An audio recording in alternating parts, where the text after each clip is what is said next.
So now we're having these like logical arguments with people who were never like reasoned into their position. It's like arguing with your wife. You know what I mean? Like, that's why like I don't believe that Ben Shapiro's actually married. Like, how could you go like, facts don't care about your feelings and also be married? America thrives on our own delusion. Every American, when they're born, believes they will be a millionaire. And some are starting to believe that that's not a possibility. The American dream is not for them. That's what they feel. I'm pro your body, do what you want with it. But we're not gonna call you a sex worker. We're not gonna like thank you at the Oscars or whatever. You're a whore. Andrew Schulz, Yes. welcome to TRIGGERnometry. Thank you so much. You said that with a focus and dedication and seriousness. I'm ready to go. You're ready to go? Yes. Well, listen, it's an interesting cultural moment. Very, very interesting. A lot of things have changed in a short period of time. What do you make of it all? Well, what specifically? I think, first of all, we watched your special. Oh, Why are you surprised? I don't know, you're busy guys. We're f***ing professionals, man. Yeah, mate. I appreciate that. I appreciate that. Okay. It wasn't for the pleasure. You better have. Yeah. You better have It done wasn't that. for the joy of watching Okay. it. We had to make sure. Yeah, we were watching cum jokes at 8 o'clock this morning, Andrew. Yes. It was great. Yes. 20 minutes of masturbating in the hospital. Yes. I mean, yeah. Listen, Wonderful. it's hard to make a baby. It's art. It's real art, Andrew. Thank you. Yeah.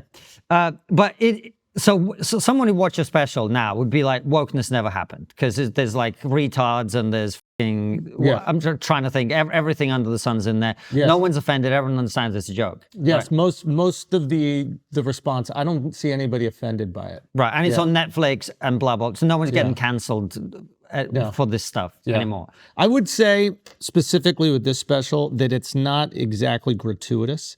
And because of the story specifically, I'm not like trying to like plug it, but because the story is this like real human story, I think you get a little bit more leeway. When you're just up there going, hey, here's my craziest trans joke. Here's my craziest Chinese people joke. Like, then I think you start to make people feel potentially a little uncomfortable. When the jokes seem rooted in something real, like I've always said this even with like a sex joke. Like if there's a sex joke is not a sex joke if it's rooted in like a real experience. But if you're just like, hey, fucking vagina is something, now all of a sudden the old woman in the audience is like, I feel a little uncomfortable. Yeah. If you're telling this story of this thing that happened and vagina happens to be included in it, that old lady is dying laughing. So I think because of the nature of like the vulnerability in the story, like nobody gets made fun of more than me in that hour. So it's very hard for somebody to like see it, hear a joke about like one of these specifically, you know, ostracized groups and be like, man, I had it hard in that hour. I think the Staten Island people had it very hard in that. They deserve it. No, they're the best. Shout out to them. Yeah, they did get it. But on the other hand, you open Twitter Yeah. and you go, oh, this is a whole different experience, right? Yeah. So what do you make of the kind of post-Trump effect and culturally what's happening at the moment? That's where I'm going with this. Yeah, I'm trying to think like what is the post-Trump like? I'm trying to kind of dial in what you're getting at. Like the discourse on Twitter, is that because I would say that preceded Trump's win. Tell me more. Yeah, I just feel like, you know, Elon opened it up and you buy a Ferrari, you need to see how fast it goes. You know what I mean? It's like everybody, you get a new car, you need to go, okay, how fast does this fucking car go? So when they say you could say whatever you want, people are like, all right, let's see about that, you know? And he was about that action. Like he doesn't seem like people are getting kicked off. So I think people are going through that experience where they have the new car. And eventually you go, I don't really need to drive the car as fast as the car goes. I just need to kind of like operate with some comfort in this car. And I think that's what we'll eventually get back to. But you have to have the patience to let that pendulum swing back. And most people don't have that patience. So like if this was a publicly traded company, the shareholders would start to go, what the hell is going on? The stock price has dipped, 70% or whatever the fuck it dipped. My savings is dipping. We need a change. Get Elon out of there. Get whatever president is out of there. Get somebody else in that's going to make sure the stock goes up.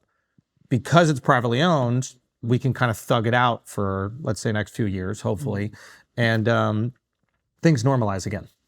It's interesting that you say that because you're saying the pendulum swung and it hopefully will come back to the center. But the pendulum hasn't been in the center, Andrew, for a very long time. It feels like it was up there and now we were in the center for a little bit and I'm like, well, you know that the boat that you used to go on in the fairground where you go up and that kind of feels like life now, doesn't it? Yeah, but if you notice that I'm going to make this statement with like zero knowledge of physics, but I would presume that boat or that ride that we're talking about spends more time on the edges than it does in the middle, right? Because like, think about it, it slows down as it gets to the top and it passes back slow as it starts to gain momentum again. And the smallest amount of time it spends is at this point right here because it's at peak speed before it starts slowing down again. If there's some scientist out there that is going, you know what the f you're talking about? Yes, you're right. But I think that's what you're seeing. So it's like, it was a lot of time on the left, and then now you're going to see a lot of time on the right, and the right's going to fucking ruin it, and they're going to say crazy fucking shit and be just as like offended and concerned as the left was. Like you already see the like the protectionist behavior about like their heroes, and it's unfortunate. I hope it doesn't happen. Like what heroes? If you criticize Elon in any way, there are people that like knee-jerk reaction or just like, how the fuck dare you? And they try to cancel you, and they do the exact same thing that maybe they were criticizing the left of doing for the last 8 years. So, and it's just humans. It's like what we do, you know. It's It's a Rorschach test, right? It's like whatever you believe, you see. You know, if you're somebody who is very for, you know, free speech, and you like jokes, and you're not a big like identity politics guy, you'll watch this show and you'd be like, yo, those two guys are the truth. They're the realest ever. I love them. Thank God they're like protecting free speech. And if you're somebody who's the opposite of that, you'll watch this show and you're like, those guys are fucking Nazis and they're assholes, and how dare they push this kind of rhetoric, and this is what's, you know, wrong with the whole world. You're the same guys. So it's very difficult to like convince somebody to feel something different. There's that great Jonathan Haidt book. Did you guys read The Righteous Mind or whatever? Yeah. This is a perfect example. Like, I didn't know that that's how our brains work, but now it makes perfect sense. We feel something, we retrofit a justification on it, end of story. So now we're having these like logical arguments with people who were never like reasoned into their position. It's like arguing with your wife. You know what I mean? Like, I just seriously, honestly, going to therapy with my wife has taught me everything about like communicating with people on the internet. When they feel something, like if you and you guys married, you guys have, okay, great. I am. You? He's smart. Yeah. So it's like your wife, you do something pisses off your wife, right? Now, is the smartest thing to do to like logically explain to her why she shouldn't be pissed off? I have tried that many times. How does that work? When you go, not good, man. hey, here are these data points that show why you shouldn't be angry. Yeah, that has never worked out. You're saying she never goes, oh, you're right. That data does make me less angry. No, I've never heard a woman say the words "you were right" in my entire life. That's why, like, I don't believe that Ben Shapiro's actually married. Like, how could you go like, facts don't care about your feelings and also be married? Like, you would know that feelings don't care about facts, Right. and you would know that's what motivates human interaction constantly, right? So, what we should be doing online is meeting people where they are emotionally, satisfying that feeling, and then distributing some facts. And that's a very, very good point, because what we are in now is the boat is going up this way. And what I find really interesting is there's been a lot of comedians, and I understand why, because Kamala was such a dreadful candidate, awful. Trump was a better candidate, we can all agree. Sure. But now the boat's coming up here and the right are in power, and they're going to start doing some pretty dodgy things. And those comedians who've come out and been pro-Trump, that leaves you in a pretty difficult position now, doesn't it? Yeah, it depends. Like if you were, like this is why I didn't go to the inauguration. I think it was very generous of them to like invite me. But I felt like showing up at the inauguration is like this endorsement of them. And like, I'm on that team specifically. I'm on Team America. So like, what's best for America? Do I have optimism about the administration more than the last one? So yeah, I'm like, I hope it works. When they bring up some tariff shit, like, I don't know if I'm financially illiterate. I don't know if tariffs work or not, but I'm like, this other shit wasn't working. Let's see if this works. Like, I have optimism. But I don't really believe in like endorsement. I don't believe in like taking a side per se, because I think it's hard to do comedy when people like know your side, know what you're already going to say about a topic. Like, I want to surprise you. You know, now that being said, like, I'm sure people will label me in whatever way they want, and they're allowed to do that. And there are people who think I'm like some right-wing MAGA lunatic. You know, there are people who think that I'm like this like centrist, you know, try to appease all sides guy, like whatever, like we said, Rorschach test, whatever you already feel, that's what you'll see. You sold out, man. Yeah, of course. I sold out. Every direction, I sold out. That's what I find funny is like everyone who tries to have any semblance of balance is always getting accused of selling out. When it's like, it's quite a normal position not to be entirely convinced that one side has all the right answers. Yeah, who believes that?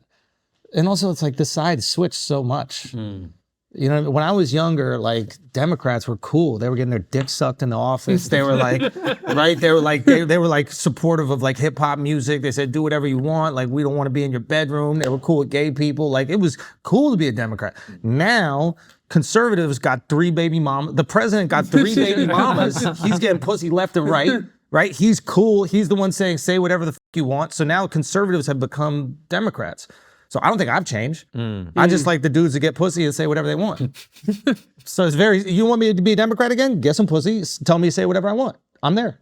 But also the people who are behaving like Democrats as conservatives were Democrats a few years ago. Yes. Yes. That's what I'm saying. Like the idea that like you have this loyalty to the party doesn't even have loyalty to itself. So how can you say that? How can you say I have loyalty to the party? It's like the party changed drastically. It completely flipped in the last like 5 years, 8 years, 12 years, whatever you want to say. So maybe I'm just making decisions based on the things that I care about in the moment. And maybe that group is, you know, connecting to me more in this moment. Well, it sounds to me like you've stayed pretty consistent about what you think is important and the world's changed. It's how I feel as well. Yeah. It's like your point about, you know, people used to shut down people's opinions or jokes or whatever. They used to be Christian conservatives mostly, really. Yeah. Right? And now it kind of got flipped. They tried to ban rock music and rap music. Like, how could I support that party? What young kid is going, yeah, we need to ban rap and rock music. I mean, we need to, those guys seem cool. You know what I mean? Like, whereas Democrats, dude was, you know, he's like, yo, I smoked, I didn't inhale, but I smoked it. And we're like, ooh, you're a liar. I like that. I said that to my dad or whatever the fuck, right? So yeah, I think it was just more relatable. Yeah. Obama had a great line about that. Do you remember? The Coke line? No. When he was asked if there was like 8 of them and they were all, they all went, did you smoke weed? And like 7 of them went, yeah, but I didn't inhale. And they were like, they went to Obama, did you inhale? And he went, yeah, that was the point. I mean, he was cool. He He was cool. Yeah, he was. I think they need some cool. They need an injection of cool. Yeah. I think that would help. Yeah, anytime like I'm like critical of Democrats right now, it's hoping that they will, you know, restore their connectivity to the American people. Like I grew up a Democrat. Like my parents had a dance studio. I grew up in the arts in New York City. Like, what else do you think that I would be? You know what I mean? I went to public school in New York City. My parents were in the arts, obviously. So yeah, I hope they pay attention to like what's happening and what the American people are feeling. And how did you get into comedy from there, Andrew? Um, What's your journey? I listened to Eddie Murphy's Delirious with my dad at a very young age on cassette. It was an audio cassette. And I just saw my dad dying laughing to Eddie Murphy. And I've probably been chasing that laugh ever since. Yeah.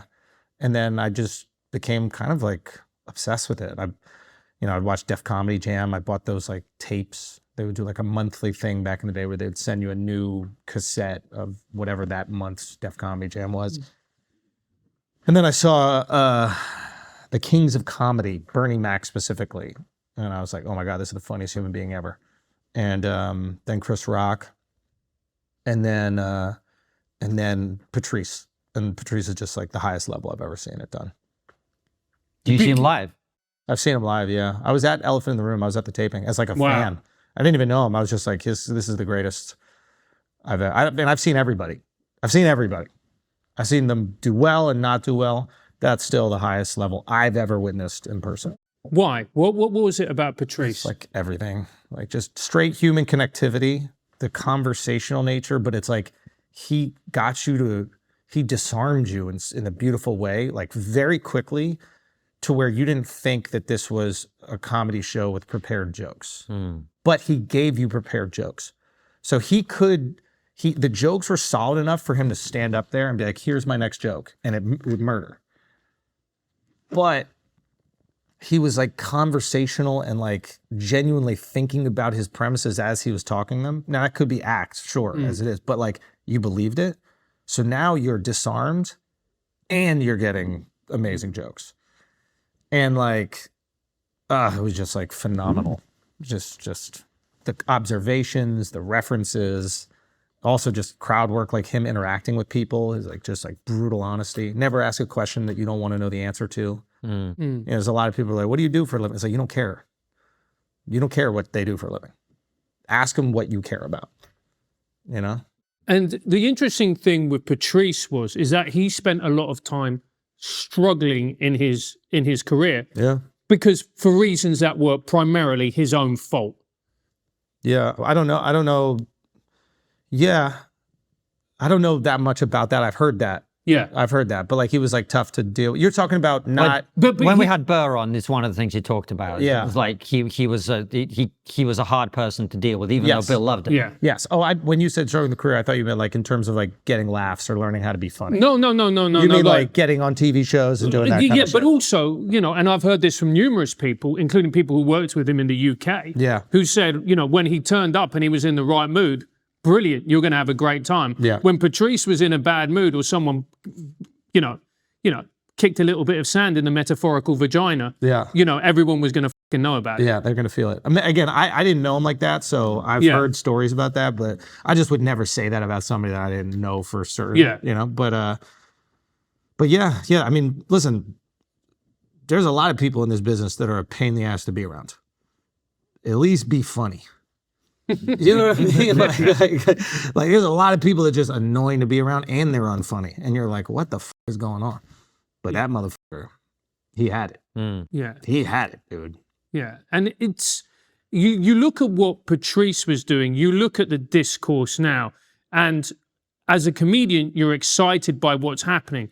But because we were talking before you came on for a couple of days on and off about there's also this ugly thing that's happening with American discourse. So I personally am finding really worrying. Yeah. As someone who looks more than a little bit Jewy, seeing, Yeah. you know, full-blown anti-Semitism, Yeah. and they're not just like, man, that's racist, you criticize Israel in this, but as in, no, like, this is a real deal. Yeah, I think you and I, as people who present as Jewish, have a little bit more sensitivity to the Jewish issue than the average person, per se. Yeah. Like, obviously, you're going to care about it because, you know, you are it. You know, we talked about this before, right? My grandfather was an atheist, secular Jew. Yeah. That's my connection to Jewishness. It's fairly tenuous. A lot of Jews are like, nah, you're not really Jewish, mate. Yeah.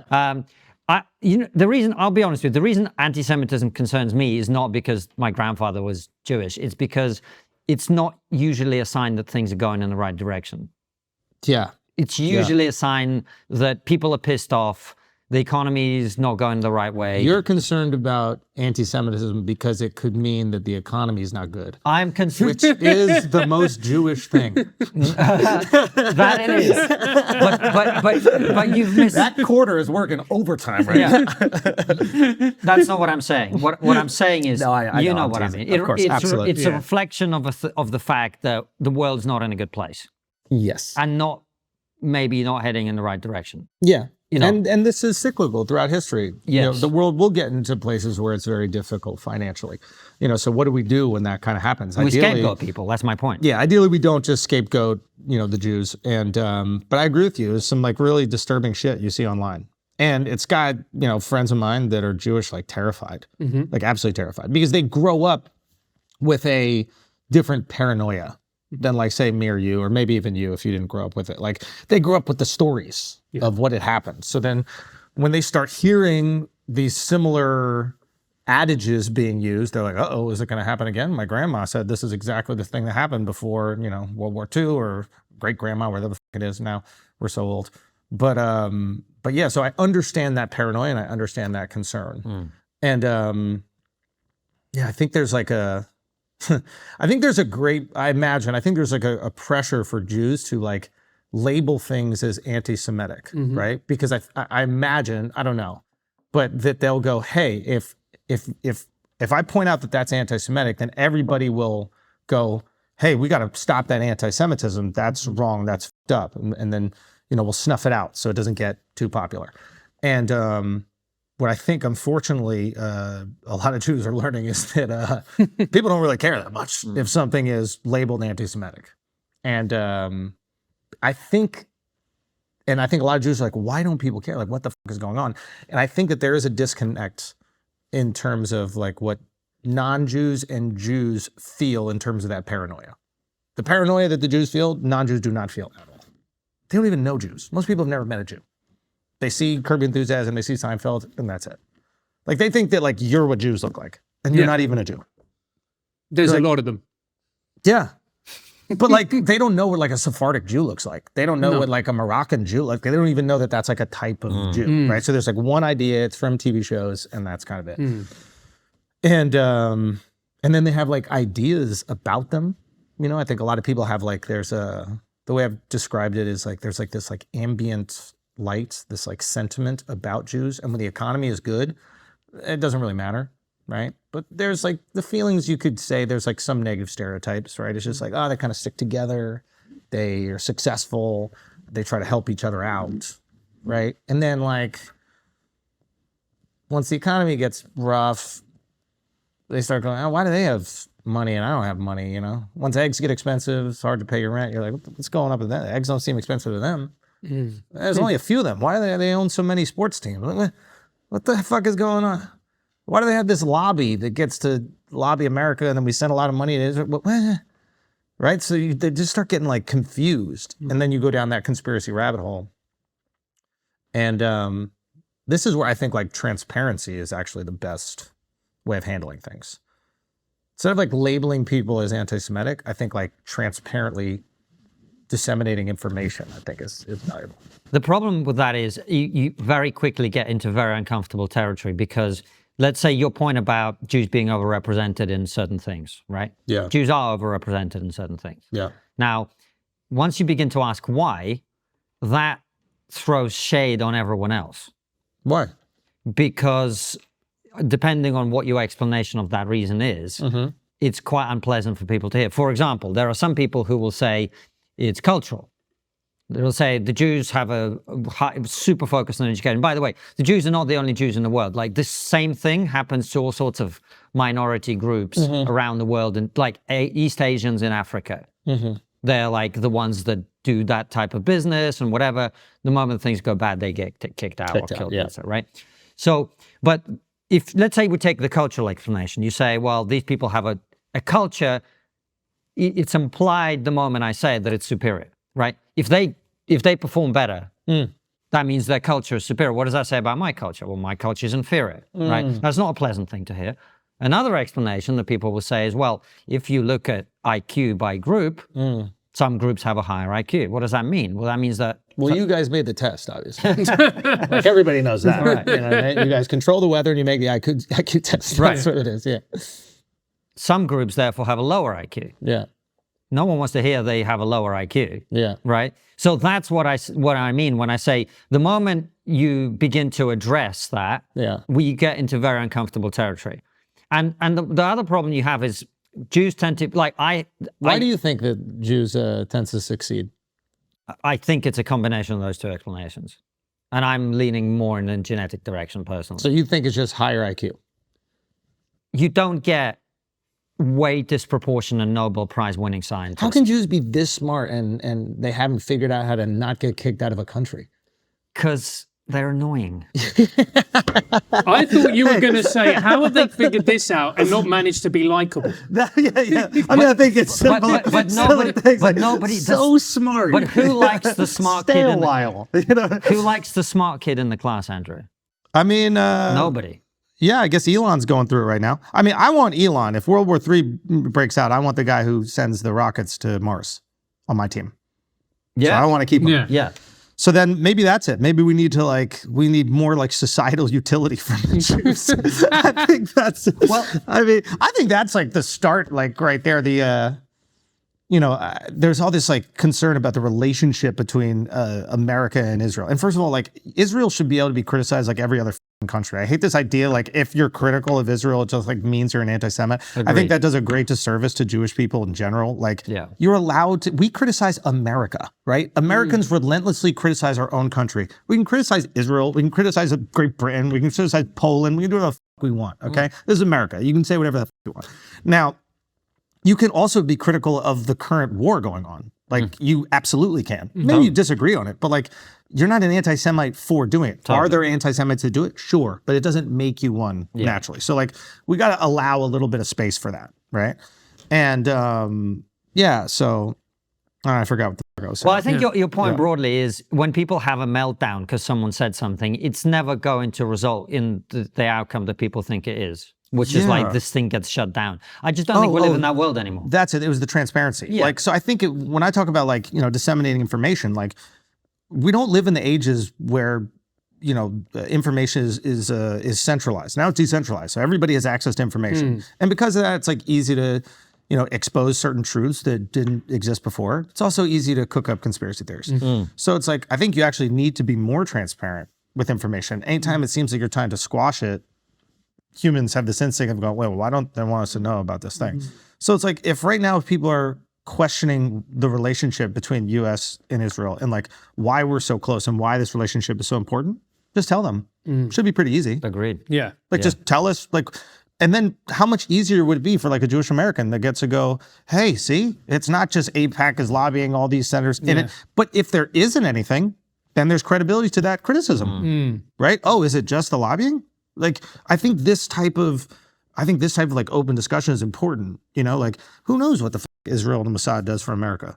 Like, maybe there's fucked up people in America that have like, special interests. They want to get more involved in the war in Ukraine, right? When did that guy Navalny die in Russia? In the last year, I think. Yeah, it was like a week before we decided to like send more weapons, right? I don't remember, but let's say that I'm not a conspiracy theorist. I'm just saying. My look wasn't like Andrew's weird. My look was I don't remember, and I'm just saying, like, hypothetically, right? Like, hypothetically, we want a justification to go, support this war in Ukraine, and we need Putin to look like even more of a lunatic than he really is. So his biggest detractor dies in prison in Siberia. He doesn't need to die there. He's away in Siberia. Like, there's no way to even see anybody. But the guy ends up dying. And now there's a justification. We got to stop this lunatic. We got to go give him. I'm making it up right now, like poke holes and everything I'm saying. I'm just doing a hypothetical. Can America send a CIA operative out there to kill him? Probably. Or does Mossad have access to that prison? They could murk that guy for us, and now it doesn't come back to America. And then, I don't know what the relationship is, and obviously you can't like go on CNN and say that's what it is. But if Americans have a question about our relationship with any country in the world, the American government has a duty to tell us. Bald is beautiful, they say. And hey, if that's your look, brilliant, own it. But what if it's not? What if you don't want to go gently into that follically challenged night?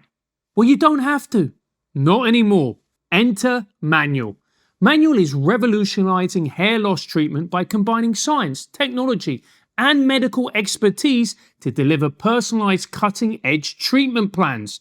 They've got options for every stage of hair loss, and 92% of men who use Manual's plans saw improvement. You could receive your first treatment in as little as 2 days and see results in 3 to 6 months.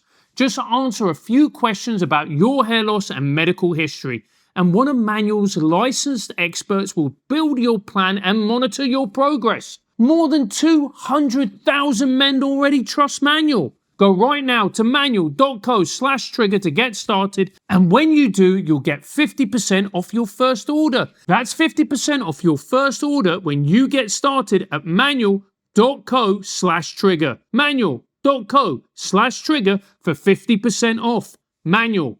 Men's health the way it should be. I completely agree, because once you shut things down, then this is the way I interpret it. When I see somebody, if I ask you a question and you immediately shut it down, I go, oh, what's going on there? Yeah, we have a natural curiosity, and we have complete distrust in every institution in this country right now because we've either been shut down or straight up lied to, and lied to like unnecessarily. Like, I think a lot of these conspiracies sprout up from things that are quite like mundane and boring, but you just don't give us the truth.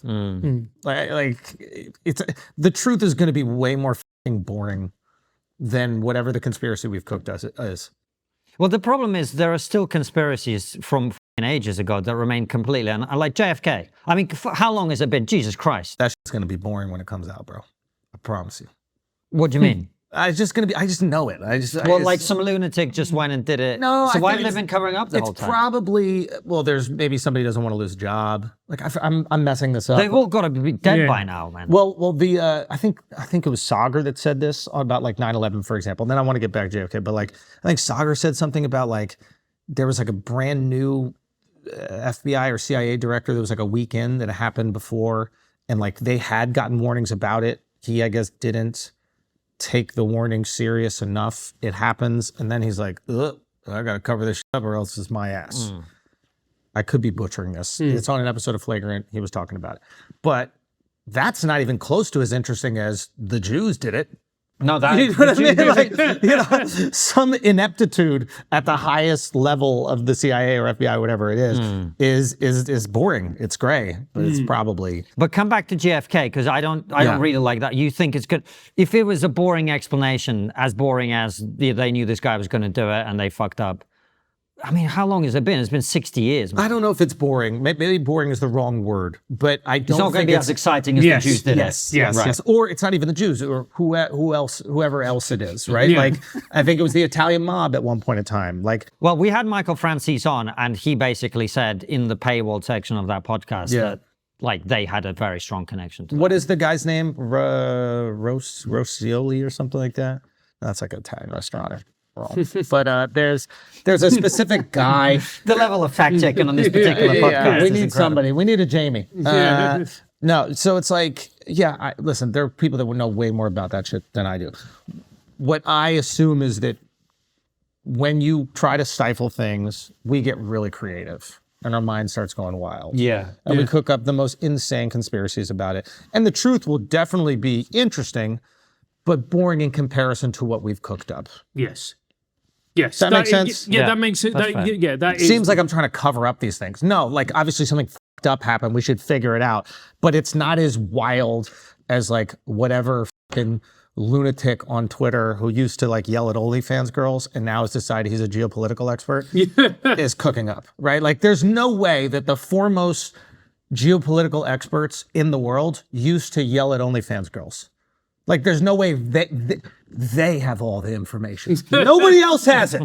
Just the guys that used to yell at sluts are now like, no. I'm going to expose the truth that only I have. Like, what are the chances of that? What are the chances that those guys got it? I can't believe you said sluts. I think the correct term is sex it's positive. Andrew. Come on. No, we got to stop that. That's something I hope Trump stops. Like, I don't want to do any more of this. Like, we got to stop like dignifying whores. You're a whore. That's what you decide to do, and that's fine. I'm not saying, no, I'm actually, it's your body, you do whatever you want. Yeah, you're pro. I'm pro your body, do what you want with it. So you could do that, but we're not going to call you a sex worker. We're not going to like thank you at the Oscars or whatever. You're a whore. So sex work isn't real work. Stigmatize it. Of course it's not real work. We do it to take a break from work. Do you know what I mean? The guy fucking is working or no? Yeah, I mean, look, the girl who tend to like Lily Phillips, 1,000 or Bonnie Blue, you know, these ladies. 1,000 ladies. Yes. Yeah. And then 1,000 dudes in a night or a day or whatever it is. Yeah.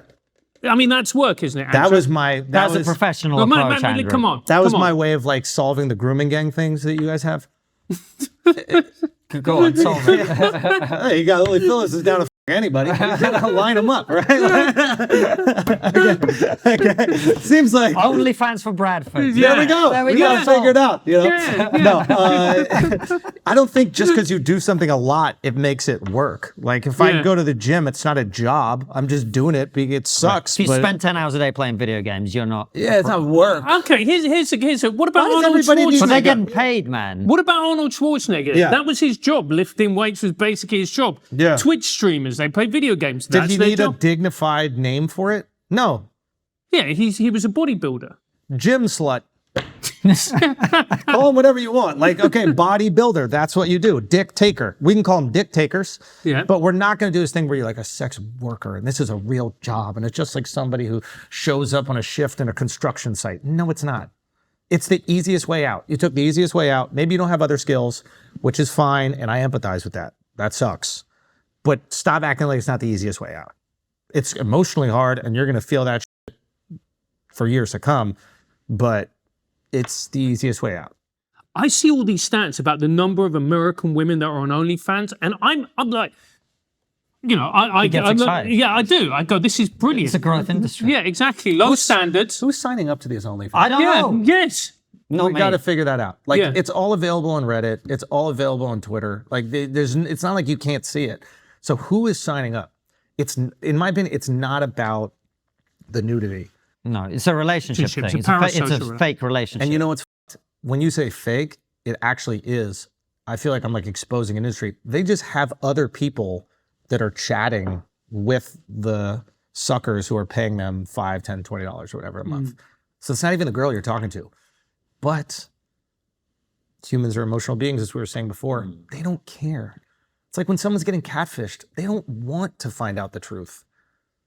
Do you know what I mean? Like, Yeah. what The person getting tricked participates in the lie. yeah, because it feels good. Yeah, well, it's because it's what you want. It's what you want, and you're getting what you want. So, like, maybe I'm a douchebag for even calling it out. It's like, no, that is the person. That is the person you're paying for. Enjoy that. They're saying these things. You get that hit of dopamine, and it's awesome, and good for you. Nobody's getting hurt. That's fine.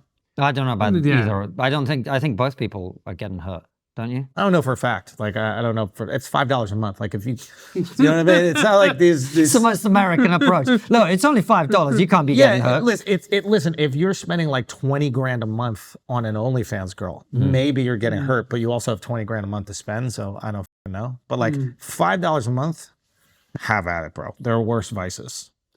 You know, when you're talking about this and you're saying about, you know, that you're a willing participant in your own delusion, I find that really interesting because America, to me, is the land of conspiracy theories. Yes, we are willing participants in our own delusion. And actually, one of the problems with America right now is that we're not as delusional as we usually are. America thrives on our own delusion. Every American, when they're born, believes they will be a millionaire. And some are starting to believe that that's not a possibility. And that is dangerous. In order for this country to function in the way that it does, we need to have that like delusional confidence. We have the DNA of people who left their entire families for a chance at a better life, but also to get rich. Like every one of us here left their entire family to never see again, hoping that it would work out. We're like the risk takers of the risk takers in the world. So we born and we go, okay, I'll be a millionaire, probably. I mean, there's retarded people who are millionaires on the internet. I see them on TikTok. Girls get ready and they become millionaires. Like that's their job. Like, what do you do? Well, I get ready. And you make money on that? I make millions of dollars. I got ready today. I made $10,000. That's their job. How stupid do you feel if you're an OnlyFans girl? Right. There are girls making millions of dollars getting dressed. But that is... Like, is that not crazy? No, yes, but no. Because there's people who make millions doing something even more retarded than that. Which is? Podcasting. I was going to say that. I was going to say stand-up, but... Yes. But that's the problem because the American dream is a thing that binds you all together. This country only works if you think anyone can make it. Yes. And that's what makes this country special. Yes. But if you lose that, then what has America got? I mean, it's still the greatest place in the history of the universe. No, apart from that. I mean, I just like, I don't know another place. Like, you know. You're totally right. But this is what I've always said about, there's such a big difference. I think a lot of the stuff about conspiracy theories is like cross-cultural misunderstanding because people who don't come to America from Europe, they're like, what the f are these guys on about? But I think it's the other side of the coin, which is like, this is a place where everyone believes that anything is possible, right? So if anything is possible, then anything is possible. Yeah. Right. Well, maybe we didn't do the moon landings. Maybe. 1,000%. I think it's the other side of that coin. Yeah, our what is it? Gullibility or gullibleness? What is that word? Gullibility. Gullibility. Yeah. Leaves us open to the consumption of conspiracy theories in a way other cultures might not. Like, yeah, I've never thought about it like that. I guess that's the other side of the coin. The coin. Yeah. I think it's definitely that, because like if anything's possible, then Yeah, why isn't this possible? why isn't this possible? Yeah. And also, like, once I'm fed truths that I've been lied to by my government, like once I found out that like for-profit pharmaceutical companies will like inject children with shit, I'll go, okay, well, I'll never trust pharmaceutical company again. And then somebody starts going, well, hey, these vaccines could give your kid autism. And I just had a daughter, and I'm like, well, what does that mean? Like, and they're just some random idiot with a TikTok account, but. You can't talk about RFK like that. Shout out to Bobby, man. Shout out Bobby, man. No. But like, all it takes is one for me to start going down that rabbit hole, because like I want to protect that little girl like more than anything in my entire life if I want to protect her. And I don't want to, one, I want to protect her. Two, I don't want to be the responsible party to anything that could be negative that happened to her. Right. And I don't have the education to thwart any of the information that I'm consuming. Somebody says a vaccine did this in this trial. I'm like, I guess it did that. I haven't read the other trials. So I think going back to what we said before, like I think what Americans need is like brutal transparency. Like nothing would be better if they just did a vaccine trial and then found out, hey, we actually found no adverse effects, or no more than any other medication that we constantly use. There are these instances where this potentially could happen. If your kid has these, red flags, maybe you consider a different option. Like how amazing would that be for American parents, where we just go, thank you so much for being honest, and we'd like to make that decision with like truthful information. Do you think that's where the other, Francis and I love America. It's an amazing place. But do you think that's maybe where the other side of another coin comes in, which is the culture here is so obsessed with making money that people will do some pretty horrific shit as long as it makes business sense. And it almost like feels justified. Right. We have a saying, I don't know if you guys have it there, but like, it's just business. Yeah, no, Yeah. we don't have that saying. No, we don't. No. But it's ridiculous saying like, I could fuck you over, but like, hey, it was just business. Yeah. It's like, no, it's not just business. No. Like you and I built a relationship based on what I assumed were shared values. And then you did something that broke the trust that I had in you with those values. And I think it's really up. Yeah, there is a little bit of a disconnect. We all call ourselves Americans and we're in this thing together, but sometimes it seems like we have no problem taking advantage of other Americans. And just like with the crypto rug pulls and all this kind of stuff, it's like, well, those are your countrymen. Those are the people that invested in and yeah, they invested it based on greed. Okay, but that doesn't mean that you're allowed to fuck them over. Maybe they had optimism about what you were about to offer them. Yeah. Well, no, you can be a really big fan of capitalism, but also recognize that there are extremes to it. We, 100%. I think one of the big issues in America is, I was just doing the All In podcast, so I want to like credit them for this idea, but like, I think the reason why a lot of Americans feel like a lack of hope about their ability to be financially successful, is it comes from, I think like post global financial crisis. So like after, 2008, in order to like get the economy going again, I think the Fed dropped interest rates to like 0%. Yeah. So you could get money for nothing, right? And if you're somebody who's like financially literate, I'm not at all, but you get levered up, right? You take out as much money as you possibly can and you dump it into a recovering market that you know is going to go up. And I think a lot of Americans that were very wealthy did that. And then they saw insane gains in the stock market. The middle class that had like what we call like 401ks and Roth IRAs. I don't know if you guys have the same thing where you're from, but we know what you mean. Right? They were through these investment tools able to get some access to that, so they went up a little bit, and then everybody else got left behind. I think it's very hard to believe in capitalism when it's not working for you. It seems to be working against you. Like all these people here, their wages didn't go up. They keep hearing how great the economy is. Like this shows you, and this is not to rag on the Democrats, but like it shows you how disconnected Democrats are from like actual working class people. They kept bragging about Biden's economy. They're like, Biden has the strongest economy. It's the most make. No. The stock market was good. The stock market does not reflect the majority of Americans. The majority of Americans don't even own a stock. They don't even know what the stock is. And what they're seeing is their elected officials going, the economy's great. And they're like, I've been making the same wage at Walmart and shit's getting more expensive. How can you tell me the economy is great, right? And when you feel that, you just feel like the train got on the tracks and pulled away and left you behind. So then you start to have this like anti-American sentiment because America doesn't seem to be working for you.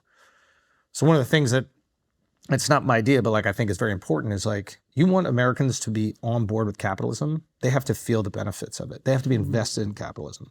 So I don't know if it's given every American 10 grand invested in, you know, S&P 500 from the day they're born that they can't touch until they're 22.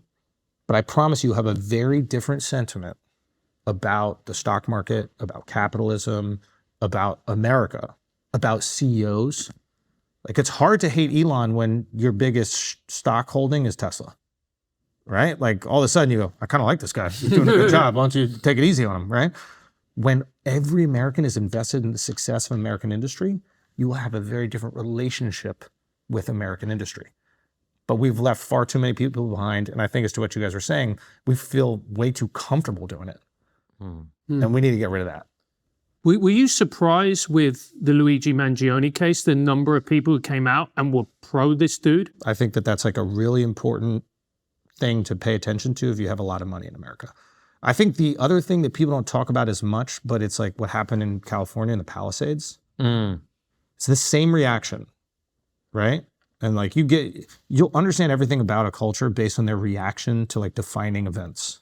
So the Mangione thing, everybody was making jokes on Twitter. That guy. Yeah, just for people who don't know, this is a guy who went and assassinated a healthcare company. Allegedly. CEO.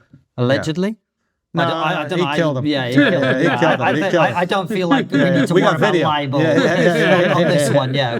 But- So he shot this guy, and then what happened in the Palisades is there were some fires that burned down an entire district, basically. And the attitude was essentially, oh, they have another house in Aspen. They have another house over here. Like, oh, it's just rich people's houses. Who gives a f-?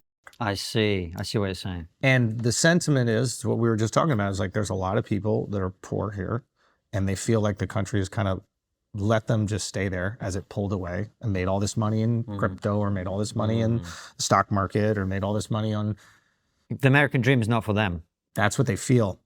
So now when all those people that they believe, remember people are emotional, so it's like that they believe are the ones that made all the money on the stock market and made all the money in crypto, or they're the CEOs. Now that their houses got burned down and one of them gets shot in the head, they go, I don't give a f-. You didn't give a f- about me. You let me sit here like an asshole while y'all took out loans for 0% and then made 22% back on the stock market. You never checked on me and saw how I was doing. Never told me I should get a loan.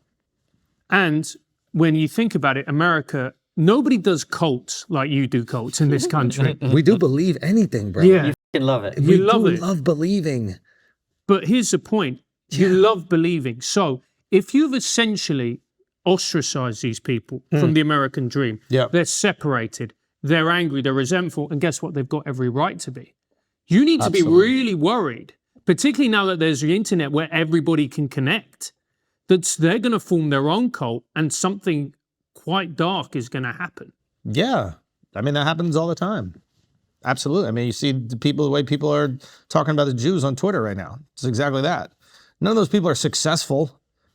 Do you know what I mean? Like, yeah.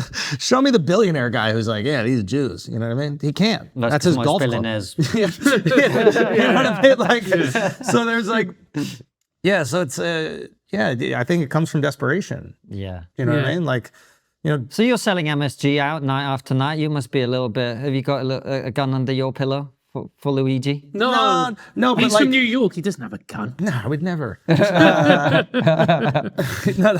No. I think you definitely feel it as you become more successful. Like, as you become more successful, there's going to be more criticism. And as your life becomes less relatable, there's going to be more criticism. I think when you're on your way up, you remind people of their hopes, their aspirations, their dreams. And I think like when you hit a level of success, you can remind some people of what they may never accomplish. And then from that comes resentment. You have less of that here than we have in Britain. Like in Britain, we absolutely hate successful people in every way. my Whereas here, mom's there's from more Scotland. celebration. Oh, okay. Oh, wow. Oh, so you know all about it. Yeah. So like, and she told me, she's like, I mean, like I'm talking about like working class, like dad worked on the docks, you know, died of, you know, lung cancer or whatever from the asbestos or whatever was in the boats. Like, yeah, and I get that. And she told me that, you know, it's like this idea of who do you think you are? You think you're better than us. And this is like, I imagine there's like the class system still exists like emotionally. Yes. Oh, yes. Yeah, it does. And which I don't know if I'd make an argument for it, but I wonder if like part of the idea of it was to like temper what you have in America, which is the frustration of upward mobility not working for you.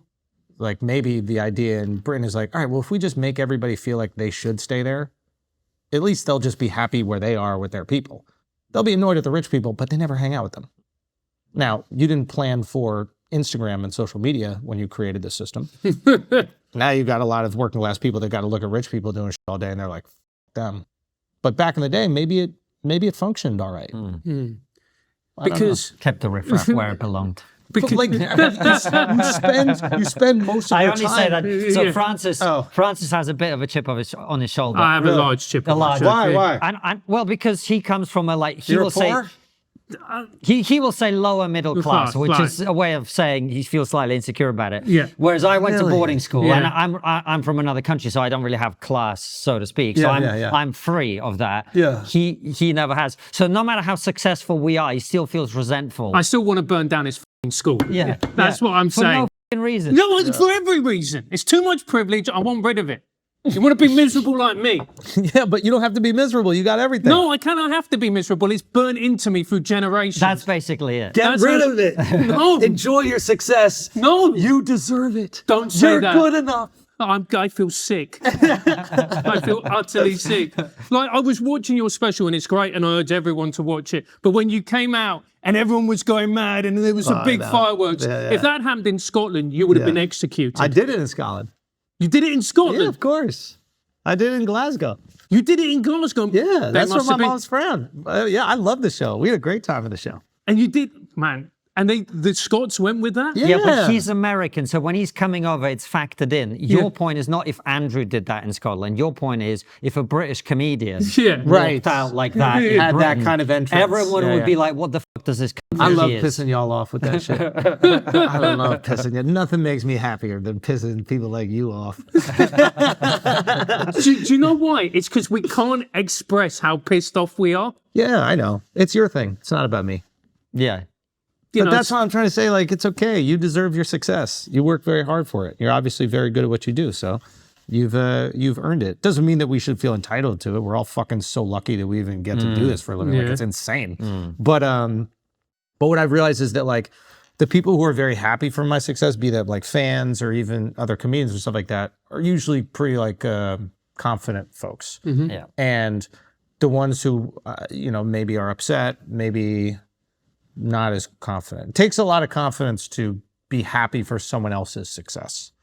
And this industry naturally attracts people with bottomless pits. You know, like I know people who are doing millions and millions and millions of dollars worth of tickets, and there's somebody selling a little more than them, and that's the only thing they're focused on. And I'm like, what a waste you are. You know, you got so lucky to have this opportunity to do that, and you're focused on like the one other guy who's selling more tickets than you. Like, why don't you focus on the 99.999% of comedians who you're selling more tickets than if you need to compare, or just be stoked. Like I don't get that feeling like about other people. No, Okay. well, it's a really healthy way to be, but I will say from personal experience, it is a lot easier to feel that way when you are successful. It is a lot easier to have that attitude when you yourself are successful. But the majority of my life has not been success. Yeah. So Mine it's either. like, it's like, but even during that time, like the people I really admired, hopefully you don't feel like I'm ragging on you. I know you're just joking around, but you'll always, think about my feelings, Andrew. you'll always be where you are. but yeah, like, you've been coming up, like the people who I like really admired and I loved, I had to scream it from. That's different though, because the gap is big. You're right. So it's if you're a new comic and you're looking at Bill Burr, you can be inspired by that. But if you're looking at the guy that you started with, You're right. and he's way ahead of you, You're 100% right. and you think you're more talented, which every comedian thinks. Yeah. You're right. So it's a lot easier to have that, but it's the right attitude. I'm just saying, it's for me, it's become super easy now that we're doing well. Yeah. And we learned it from Joe, actually. Yeah, We definitely learned that from Joe, because the first time we went and did the show, suddenly it really hit us the way that, especially, I think it's a big cultural difference between America and the UK. In America, it's like, there's plenty for everybody. In Britain, this sort of feels like it's very limited and everyone is scrapping over, everything. It's a great attitude. I love it. It's so much better. and that trickles down. Yeah. Yeah. Like 100%. it's like the comedy scene isn't what it is today if he's not around. And I mean that in terms of the culture that he passes. Like if you're somebody who's like a gatekeeper and you don't put on other comics, you don't try to help people, you're kind of ostracized from that scene. Like you're not looked at as somebody who like carries on the tradition of the scene, which is like, yo, let's all help each other, let's all build, and there's plenty to eat. Like me getting something is going to take it away from you. And the fact that we can all do everything online, it's not like we're competing for 8 half-hour specials a year. You just put your special up whenever you want. You know? So I think that, I don't think he gets enough credit for like the culture that he's created around a business that's like insanely competitive and has the most insecure people. Yeah. Competitive and insecurity does not go well when it comes to like social cohesion and wanting to lift others up. But he's been able to do it. Yeah, Rogan is the master of that, and that's an amazing thing. Did becoming a dad change some of the ways that you looked at life? Yeah, in every way. It's the most cliche. Like every cliche you could ever imagine about having children. Yeah. You feel you're actually embarrassed as a comedian that you don't have more unique takes. Like I thought, I'm gonna have all this like unique takes about my daughter. No, it's like my daughter has the best smile and the funniest laugh. And only my daughter does. And everybody with kids feels the exact same way. Yeah. I became a lot more empathetic when I became a dad. Did you find that? Yeah. I was starting from a low base in my case. Fair enough. Yeah. I think that like I've always, even though like maybe it wasn't reflected in my comedy, but I've always been able to have like a good amount of empathy, I think. But I would say my world got a lot smaller. Like the opinions I cared about. Like it's very easy to just not care about whatever criticism is out there on the internet. As long as like my daughter's happy and my wife's happy. Like I really don't need anything else outside of that. And then my friends, like those three, I'm okay. Before that, and granted this comes with like a certain level of success in the business too. Like there's a privilege to be like not as concerned about like what the world is saying about an interview I did or something. But yeah, I'm just like very satisfied and happy as long as they're happy. Look, starting a business is exciting, but it isn't easy. It's not just logos, merch, and big ideas. It's late nights, awkward first sales, and wondering if your bank balance is going to survive until Friday. That's why having the right tools from day one makes all the difference. Enter Shopify. Shopify powers millions of businesses around the world, from big names like Mattel and Gymshark to people just getting started on their kitchen table. It gives you hundreds of beautiful website templates, built-in marketing tools, even AI that'll help you write product descriptions, which, let's face it, we could have used for TRIGGERnometry back in 2018. Plus, did I mention that iconic purple Shop Pay button used by millions of businesses around the world? It's why Shopify has the best converting checkout on the planet. Your customers already love it. Turn your big business idea into with Shopify on your side. Sign up for your $1 per month trial and start selling today at shopify.co.uk/trigger. Go to shopify.co.uk/trigger. One more time, that's shopify.co.uk/trigger. You talk about it in the special. It's really funny when you talk about being a father of a daughter. Because that's a unique thing, isn't it? Because a friend of ours, Melissa Chen, was saying that your number one duty as a father or mother of a daughter is to keep her away from OnlyFans. Yes, exactly. Yes, you gotta. Yeah, that is the absolute concern. I mean, it's so interesting. Like, you don't really put a gender on them as a child. Like you're not like, oh, this is my daughter. It's like, this is my baby, because they don't really do male or female things in the beginning, you know. But you as like a dad definitely have a more protective. Like when I didn't know we were gonna have it, I assumed it was a boy. I was like, they're going to public school. The second it was a daughter, I was like, we gotta look at private. I can't let this girl be around the hooligans I went to school with. You know what I mean? Like, so you do have a natural, you know, protectiveness. Do you have daughters? Do you have son? Yeah. Yeah. And But my son is approaching 3. He's already doing boy shit. yeah, Yeah, he's got boy levels of energy and smashing his head into things and stuff like that. yeah. I mean, it's just the coolest. I hope Look at that smile. It's the first time he smiled all interview, other than when he's rinsed you. Yeah, exactly. He looked delighted. Yeah, no, it's the best. Like it is the best. It is the best. I want more people. Yeah, I just want more I became people to have- evangelical about kids once I had mine. as we should. Yeah. Why do you think people don't have as many kids? Well, I think they're expensive. They are. And I think that we start a little bit later here because we're so like kind of career driven. I think it's hard to have them. Like, I mean, the whole special is about my sperm sucking and like us having to go through this huge process of, you know, eventually to IVF, where we were able, and we got lucky, we were able to, but like a lot of people go through that for, you know, 8 years and unfortunately aren't able to conceive. And then some of them are lucky enough to. Like, I got flooded with all these stories of people who like tried forever. And what is nice about that is that like you get to see how much people really want to have a family. I think a lot of like what we project in media is like how our kids annoy us or how they're like taking away from something that we want to do.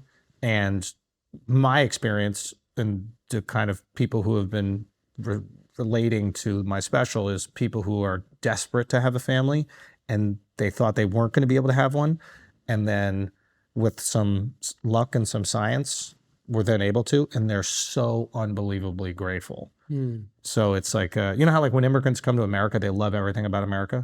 That's how we are about kids. We're like, I don't know if I'll be able to get there. And then we got there, we're like, oh my God, this country is amazing. So it's just awesome. It's just awesome. Do you think a large part of the problem that we see with society is that people don't have families and they're not rooted and they don't feel connected? Yeah, I mean, absolutely. Yeah, I think that's and how do we like reinstill that? I also think when you have both parents, you know, working really hard, it's maybe difficult to do that. And I think stay-at-home moms are really scrutinized. So at least in America, that is. Like my wife is, you know, she got her MBA from NYU, is working at Apple, like PMing AI projects. She's like very high functioning, you know, ambitious woman. She was like, I don't want to do this shit. My wife exactly the same. About 6 months into the pregnancy, it's like, literally at 6 months. yeah. Well, once the baby comes along, it's hard for that not to be your priority. It's like, I don't do shit that would be good for my career because I'm like, you know what? I want to do bath time. Yeah. You know? Yeah. It's worth more to me. Way more. Than going out and getting X grand for this thing that, you know, that I'd quite like to do. Yeah. But this is worth more. 100%. You know, it's funny that way. It's funny that way. You gonna have more?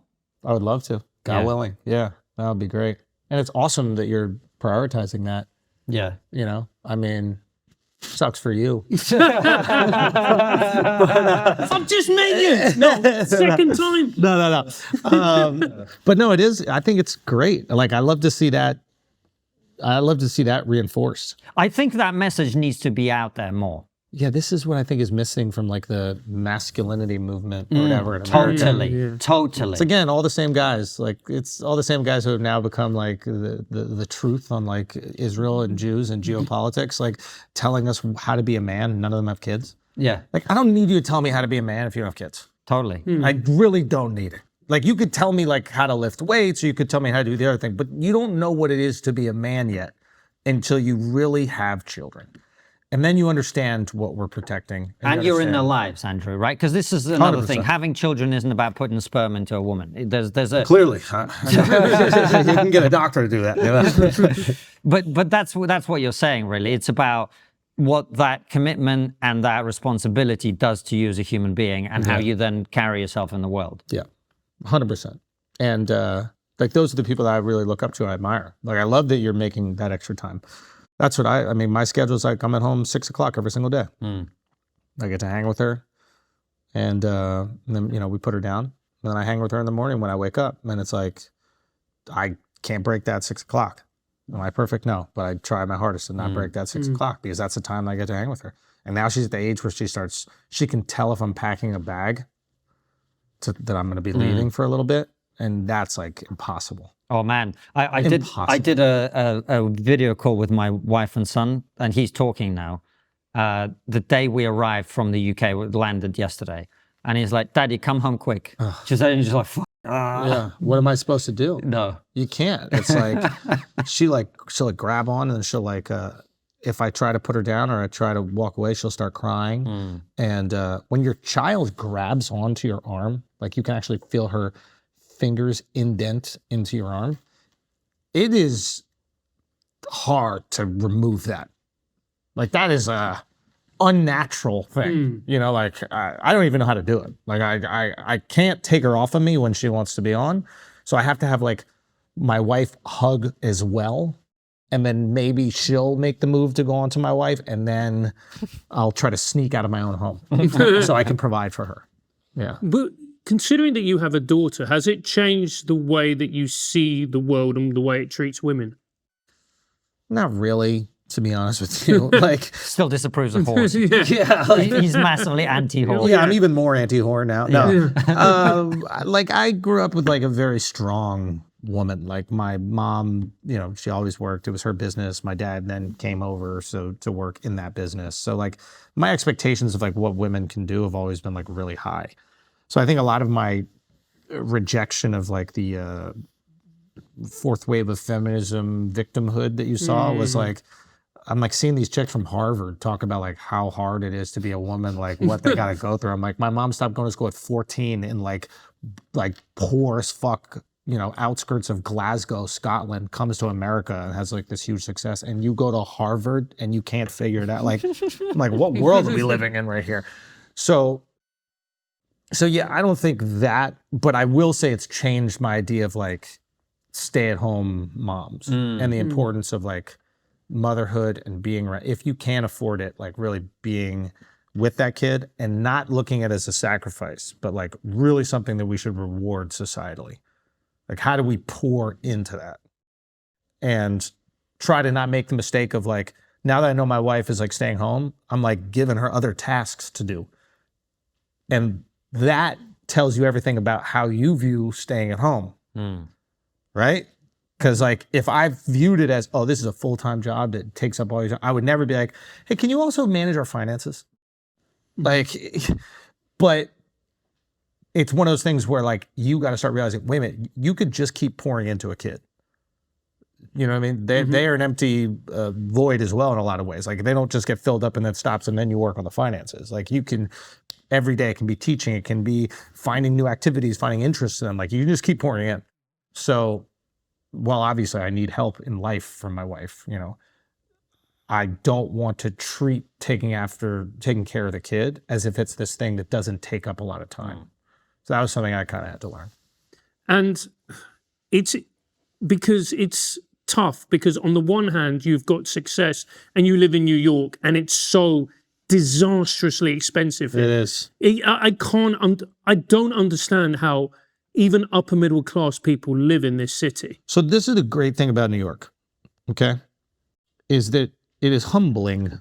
That it is. And we never, like, I had to learn, obviously, like a little bit through my mom, but like there are people, for example, that they don't like to show how well they're doing because they are concerned that it could piss off their community, their fans, or whoever it is. Luigi. Luigi might get upset. Yeah. When you grow up in New York, you've never felt rich because there's always somebody way richer down the block. You never feel like you have the best car. You never feel like you have the coolest clothes. You never feel like anything. You never feel like you get into the best club. Like nobody ever feels like they're at the top because it's literally the top of everyone in the world has converged on this one tiny little city, right? So you're not embarrassed to try, one, Like I know sometimes like trying, like trying, making an effort. Like there's this little thing in culture right now, which is like, if you're trying, it's like uncool or it's like, I can't wait till we get off of that little shit. That is so whack to me. Like you're just afraid to fail, and failure is cool. You should fail. If you're not failing, you're not trying hard enough. Like if you are not failing, your dreams aren't big enough, right? So like, but in New York, we try because that's the only way that you're going to be able to compete. You're going against the best of the best from when you're a kid. Like it's high performing people's kids. What do you think they do? Do you know what I mean? It's like the smartest person in Korea married the smartest person in Russia, and they made a fucking kid in New York, and I got to compete against that motherfucker on a math test. Like that's life. So trying is cool, but you never feel like you're bragging because there's already somebody way more. I had to learn that like posting like a picture on a fancy vacation could like make people feel uncomfortable. And I'm like, this vacation is nothing compared to the guy who lives down the block from me. He wouldn't be caught dead in this hotel. You know what I mean? It was just like a thing I had to learn about success. But I do ultimately think that like trying is you have to. I would love. I think that's one of the things about America that's cool. It's like that just the shameless effort. That's a key part of your success, because in Britain we look down on trying. When we started this show, people were going, "You're trying? Yeah. Why don't you just accept?" I tell you a story from school time. So you guys have American football, we have rugby, right? And the one thing that happens is when you score, the same thing happens, which you have the opportunity to kick for an extra point. Or in rugby, it's extra 2 points. Yeah. So there was this guy in my school, shout out to him, Tom Brown, great rugby player. Yeah. He went on to nearly play professionally, actually. And there was a game, I think it was end of the season, the score was tied. It was like 22-22 or something like that, right? And he rushed out and blocked the conversion attempt. And our team went on and won because of that. Because of that, right? Because they kicked a penalty, it was 3 points, they won. Yeah. Right? Something like that. I don't remember the score. But basically, because he blocked that conversion, the team won. And the next day, the entire thing at the school was, oh, what a keener. Someone who's keen, someone tries too hard. Yeah. And that's a posh school. Can you imagine the school that I went to? What? Yeah. So they're upset at the effort that he made. They weren't upset. They looked down on him for trying so hard. He tried so hard. Like, no one tries to block the conversion. Come on, what are you doing? So where does that come from? Do you think that's a class shit? Or should this subvert class because it's a sport? It's meritocracy, it's effort. Like, I tell you what I think in the UK it is, at least part of it. The UK used to have a landed gentry. The landed gentry are people who were rich because their grandparents were rich. Yes, right? Yes. So there's a link in people's minds between wealth and being someone whose entire life is spent partying, and you never earned it, you never worked for it. So if you're rich, you're probably a bit sus. You know what I mean? Like, you're not a good person. You didn't work for that. You didn't create things of value to other people. You didn't make a special that people went and paid $50 for, right? You just got it because your dad had it, and he had it because his dad had it. And they shouldn't be able to show off. Yeah. I believe in that. Yeah. I think if you didn't earn it, or if you didn't create your own path, you shouldn't be able to show off. Definitely. But then there's the other part of the equation, which is if you do come from humble backgrounds and you do make it and you buy yourself... You can't say shit. You can't say... That's exactly. Fucked up. You should be screaming it from the rooftop. Because here's the thing. You know our term for it? I don't know if you have it here. Nouveau riche. Yes. And we hate them because we use French words. No, but new money is... We call it new money. New money is the coolest. No, not in the UK. Not in the UK. It means you have no class. Yeah, that's why the British hate Trump. You know, the British hate Trump, and they think, well, the Americans think because it's what they say. It's not. It's because he's got a gold elevator. And we look at that and go, that is disgusting. Okay. How tasteless. Now, listen, there is a golden toilet is yes, 100%. Like, we would say no that disrespect, Mr. President. We still want to interview you, but your golden toilet is a fucking it gets a little ridiculous. We would say, some people would say that about, like, for example, like Miami, right? Yeah. Like, there's so many like green cars there. They're like orange cars, like a Lamborghini Urus. You know what I mean? It's just like, it's the first thing you do when you get some money is that you buy something that lets everybody know that you got some money. Mm-hmm. And so somebody like, oh, there's a class that says there. Yeah. You know what else is really nice about Miami is that people is that there's a classlessness. That's great. You feel free within the classlessness. When you're in these like restrictive cultures, like if you're at the fucking Downton Abbey or whatever that shit is, and you're like, am I eating the salad right? Is this the right fork? You're like constantly worried about like this pretentiousness being cast on you because you're not operating with the level of like, there's a specific fealty or something like that. Yes, yeah. You've got to know the rules and have an appropriate level of deference to the right person. Yeah, and it's just like, why did we fight a war? Like, we fought a war so we didn't have to do that shit. Like, if I want to grab the salad with my fingers and shove it in my mouth, then I'll do that because that's the best way that... did I buy it? Yeah. I bought the salad. It's here. I don't give a how anybody else sees it. Are classy things nice? Yes, of course. It's beautiful. You go to some fancy place and it's awesome, and you sit there, you go, you know, rich people, they made some nice fucking shit. They really did. I like tapping in for like a week or two, going to a nice resort. I get it. That's awesome. It's awesome. I don't want to live there. I like tapping in, enjoying it, getting the fuck out.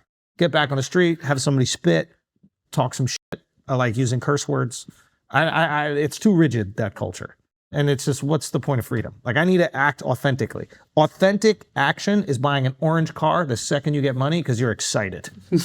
So would I ever buy an orange car? No. Do I hope my daughter never dates a guy who has an orange car? Yes, I hope she never dates a guy who has an orange car. Do I love that guy for doing it? Yes. Because he's doing what he wants to do, and he's not doing it because he's worried about like what some old money person that's never achieved anything in their entire life is telling him what he should or shouldn't do. Does that make sense? That's American spirit, right? Yeah. How can you let motherfuckers that never earned a dollar make you feel shitty about what you do? Yeah. That's crazy. I don't give a fuck about any of them. When y'all watch Titanic, who's the bad guy? Rose. She pushed him off the thing. Yes, of course. But before Rose did that selfish thing, like Why does nobody talk about this? no. This is very common in America. It was heroic. No, it wasn't. He was heroic. No. Saving her. No, she could have said, there's two of us here. We're going to be together. We love each other. Yeah. This is meant to be. Did she do that? No, she just let him she just met the guy, right? She doesn't love him, you know? She just got fucked good. That's it. That's all it is to you. That's all Andrew, this is. You actually had a point. Who's the bad guy in the Titanic? Yeah, like to you guys, who's the bad guy? Like, oh, it's Billy Zane's character. Billy's character, but also like there's certain characters that are specifically pushing back against this pretentiousness we're talking about. Yeah. So the woman that teaches him how to use the silverware, like she's calling a farce on all this stuff. She's like, that's ridiculous. These people are stupid, but it is what it is. And she's like the idea of like new money. She probably is looked down upon, but she got more money than all these motherfuckers. So in America, we don't really like that. Like, there's like these legacy families that you've heard the names, right? The Kennedys, the Vanderbilts, the Rockefellers. Like, they're almost broke. Like, none of them are making any money now. Like they had. And so like your name lasts a little bit, but eventually you're like, what do you do? What are you doing for me? Yeah. Like, what are you done for me? You get like a few generations, and then this is America, baby. We don't really give a yeah. You know what I'm saying? Whereas like they would just maintain their estates in Britain for like the next 300 years. Yeah. And you use the example of the orange car. So we've got Premier League soccer in the UK. And for most young working class boys, that's their dream because that's how you make a lot of money. Plus you play soccer, which is awesome, blah, blah, blah. And then you see these kids who are earning an astronomical amount of money at the age of 20. Yeah. And they buy an orange Lambo. Then you get all these fat people who are like our age or older going, I can't believe they've done this. I'm like, you can't believe a 20-year-old dude who grew up in a project, has got money, bought an orange Lamborghini? Yeah. That's what we'd all do. Yeah, that's what every single one of us would do.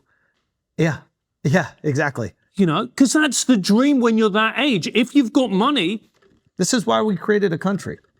I think you guys need to tap into what's happening here. I think you're realizing why America exists. No, I realize why America exists. Andrew, on that subject, we'll wrap up with this. Are you happy that your success came a little bit later in life? I don't know if it's happy. I'm happy that I got to experience like getting some success and then like losing it. Wait, when did you lose it? Okay, so this is like a tricky way of looking at success, but like maybe you get some success early on, I was like on these like MTV shows. They were called like Guy Code and all these things. It was outside of like it wasn't stand up, but it was like comedy type of TV shows. And then that ended. And then I was doing the podcast with Charlemagne the God, which ended up being like the most fruitful thing that I've ever done in my entire life in terms of like building an audience, deep connectivity. It taught me like what the internet really was and let me know that there was like an appetite for comedy on the internet. It informed the rest of my career. But in terms of like perceived success, like from being on every TV show on MTV to then doing the pod, it was like getting recognized in the street went away. Not away, but like it wasn't like it was. You know what I mean? So did you experience that as a setback then? So I didn't, because I was able to do the thing I love, which was stand up. I was able to support myself, and I was like building this really cool thing with my friend. And so to me, I didn't see it as like a setback per se, because I was like, oh, I'm getting funnier and this show is like really growing, and like, but I noticed a difference in like people interacting with me, right? And also like I noticed a difference with like people just interacting with me like with Charlemagne. He was like on a rocket ship, right?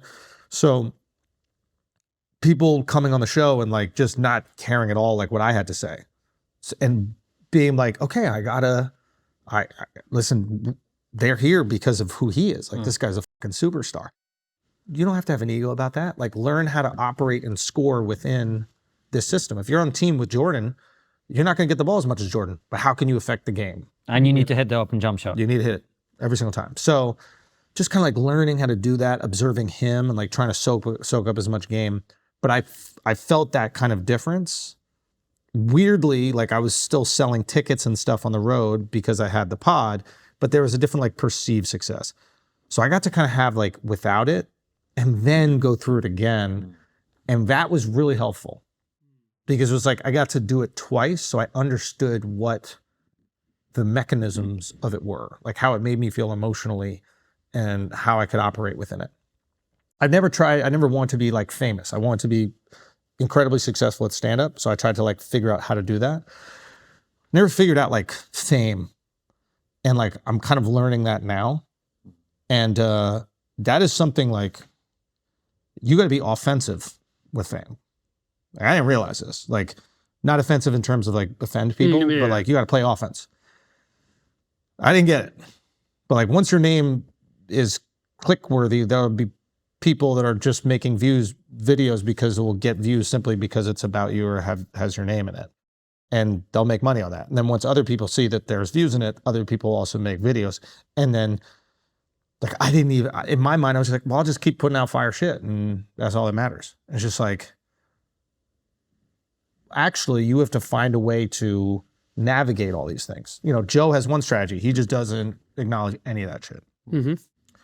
Some people acknowledge maybe too much, finding out what to acknowledge and what not to acknowledge. But like, it's a different part of like, you know, once the last special came out and everything was kind of cool and, you know, successful, like I kind of took a break. I kind of just did my pod. And from doing this press run and like doing a bunch of shows, I realized the importance of going on other people's pods. Like you can create a diverse group of guests for your podcast, and the only people that will matter to are the people who already know who you are.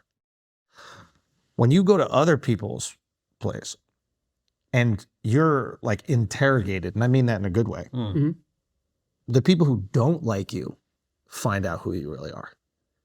And then they go, oh shit, these guys are like reasonable dudes. And like, oh, this is actually really smart and thoughtful. And like, he's a daddy, like really loves his kid. And he's not like some headline or soundbite that I see on the internet. And then I create an idea about him based on that.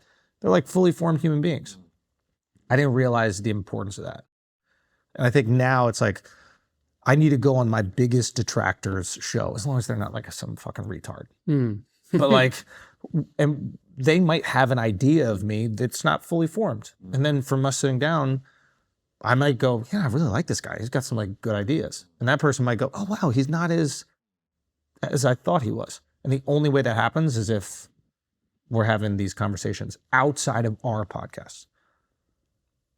Yeah, that's one little thing I learned from this one. I'm sure there's like a million more to do, but it's one thing I recommend even for you guys, as you guys continue to fucking skyrocket, it's like, who can you have conversations with that are going to be hard, and you can have them on yours, but that's going to be positioned away because people are just going to read the headline. But like how you go into their home and let them push back on ideas you have, and then your ideas get even sharper. I love doing that. It's one of the reasons I do a lot of stuff that's not with people who agree with me. I think it's great. Oh, it's great. It's awesome. Before Andrew answers the final question at the end of the interview, make sure to head over to our Substack. The link is in the description where you'll be able to see this. What is a joke you thought would kill but completely bombed? If podcasting had existed at this level 20 years ago, which old school comics do you think would have killed it the most in the format? I heard that you consider Seinfeld to be overrated. Are you insane? Andrew. Yeah. It's been awesome having you on, man. Thanks so much, Before guys. we go to Substack and ask you questions from our viewers and listeners, what's the one thing we're not talking about that we should be? Right now? One thing we're not talking about that we should be right now. Wow, that's a good...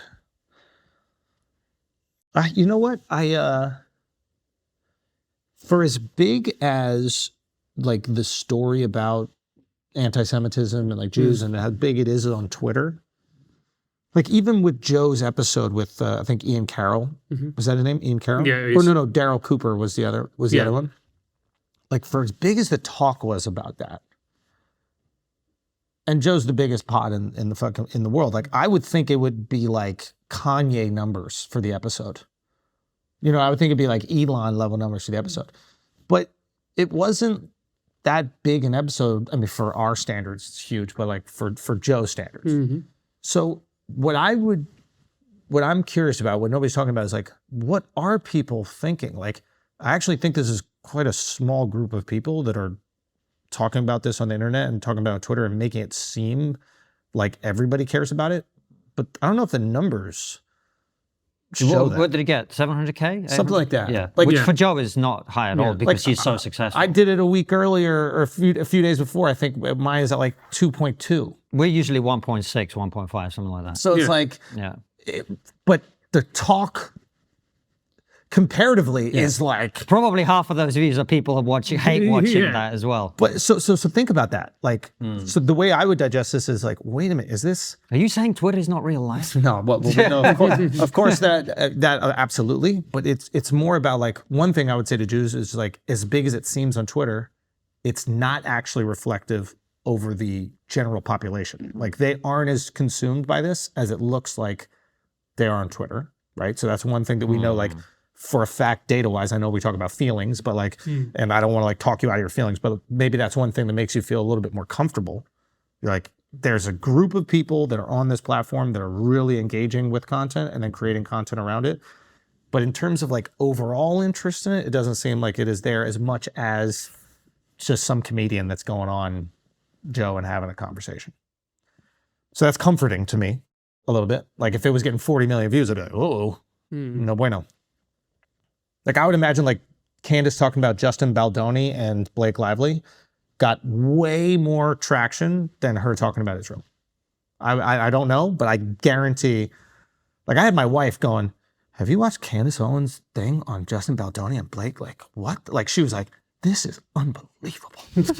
Like, you know what I mean? So it's like, so we can put that thing in perspective there. So if they aren't concerned about this, right?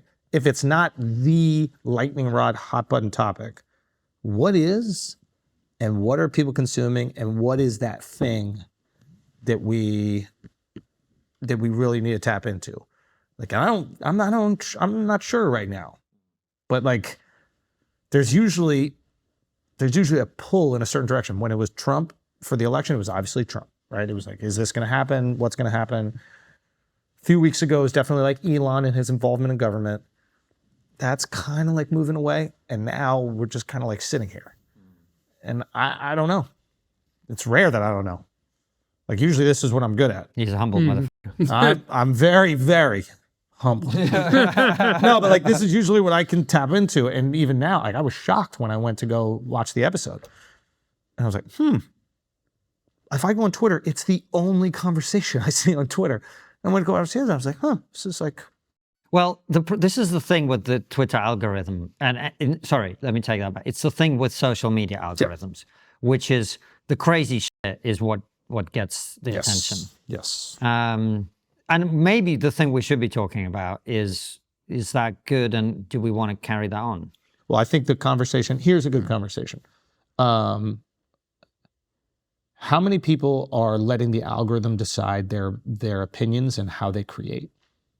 I think that's a very important, like, there's a lot of people that are like spouting off about shit on different platforms that they might not even be aware. That's not even their opinion. Mm-hmm. They're desperate for attention. They created a video about a thing. Randomly, it gets a lot of views. They start going, oh, like that maybe this is what I'm made to talk about. It's like, no, dummy, that's what the algorithm told you to make. And now you are a slave to the algorithm. Mm-hmm. And it's like one thing I talk with my guys about, which is like, we're not stupid. We know how to just make every episode get a certain amount of things, but then it wouldn't be authentic. And what's the point of creating online if we're not going to have an authentic opinion? Just get a job, CNN, Fox, someplace, and just have the opinion of the corporation. The cost of that is some episodes aren't going to do as well as other episodes. And that's just the cost you have to pay for. Some people aren't willing to pay it. You start getting ad deals and you have to deliver this many views, and then the ad company's going, hey, why didn't that episode hit? And you have to tell them, well, because we want to have authentic conversations, and in order to do that, some aren't going to go that crazy and some are going to go insane. But I think there's a lot of creation that is algorithm dependent. And we're like taking people's advice that don't even believe what they're saying. Mm-hmm.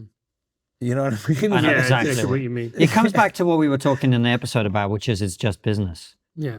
There are a lot of people for whom media is just business, and they will say whatever the Yeah.